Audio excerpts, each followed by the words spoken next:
YouTube says that I have to post videos before the end of the month or I'm going to have some problems with them. But I'm really busy and I don't have time to make videos. Got a lot of hand planes and I've been wanting to sell them, but at the same time I want to make videos about them before I sell them. So I need to hurry. So I was thinking, what about a shootout between these? Vintage versus new, modern. Or, what is this? What about this hand plane here? What are these lines on the side? What is the point of that?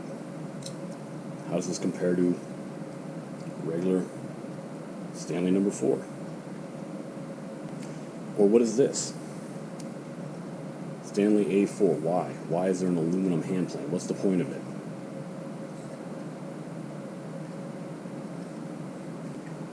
Or maybe the difference between a Stanley 5.5 and an Ohio 05.5. I don't know. Leave a comment below, and I'll get started making videos as soon as I can. Thanks for watching.